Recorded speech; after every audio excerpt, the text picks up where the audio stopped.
Municipal పరిధిలోని తంగడపల్లిలో ఈ రోజు జరిగినటువంటి బీజేపీ జనసభ నిర్వహించడం జరిగింది। ముఖ్య అతిథిగా విచ్చేసిన బీజేపీ జాతీయ అధ్యక్షులు జేపీ నడ్డా ప్రసంగించారు। ప్రపంచంలోనే భారత్ 5వ అతిపెద్ద ఆర్థిక వ్యవస్థగా అవతరించిందని, ప్రధాని మోదీ దేశ రాజకీయాలకు సంస్కృతి మార్చేశారని, అలాగే కాంగ్రెస్ ఇప్పటి వరకు విభజన రాజకీయాలు చేస్తోందని, మోదీ ఆధ్వర్యంలో భారత్ ఆత్మ నిర్భర్ గా లక్ష్యంగా బీజేపీ విశాల జనసభ జేపీ నడ్డా ఈ సభకు రావడంతో భారీ ఏర్పాట్లు చేసిన బీజేపీ శ్రేణులు భువనగిరి పార్లమెంటు స్థానంపై కన్నేసిన కమలనాథులు।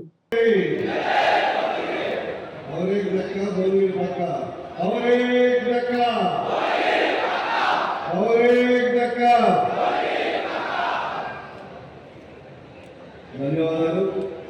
ఈరోజు భువనగిరి పార్లమెంట్ చౌకపల్లిలో నిర్వహించే జనసభకు ముఖ్య అతిథులుగా నిశ్చయించినటువంటి మన భువనగిరి ప్రదాత ఎయిమ్స్ ఇచ్చినటువంటి మన భువనగిరికి ఒక అభ్యర్థిగా ఎయిమ్స్ ఇచ్చినటువంటి మన జాతీయ అధ్యక్షులు జేపీ నడ్డా గారికి అందరూ చప్పట్లతో కార్యక్రమం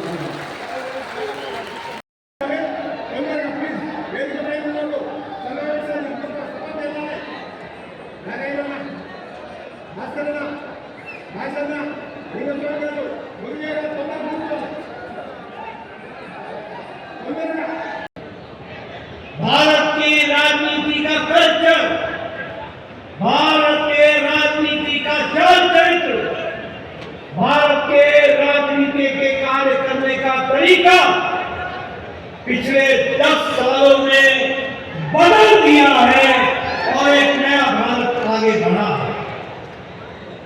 जब मैं कहता हूं कि राजनीति का चरित्र बदल दिया, तो मैं आपको याद दिलाना चाहता हूं, कांग्रेस पार्टी उस समय भी और आज भी धर्म की राजनीति करती है, जाति की राजनीति करती है, इलाकावाद की राजनीति करती है, फूट डालो और राज करो की राजनीति करती है, डिवाइड एंड रूल इसकी बात को लेकर के चलती है।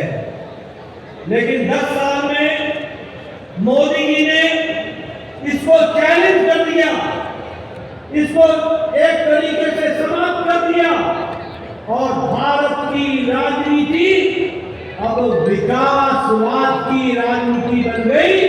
Politics of development, development and development, हर तरीके से विकास के लिए काम करो और रिपोर्ट कार्ड की politics, accountable politics, politics of performance, politics of accountability, जवाबदेही की राजनीति को प्रधानमंत्री मोदी जी ने आगे बढ़ाया। जवाबदेही की राजनीति आज नरसिम्हा गौड़ जी आपके सामने खड़े थे, ये गिना रहे थे कि इन्होंने क्या क्या काम किया।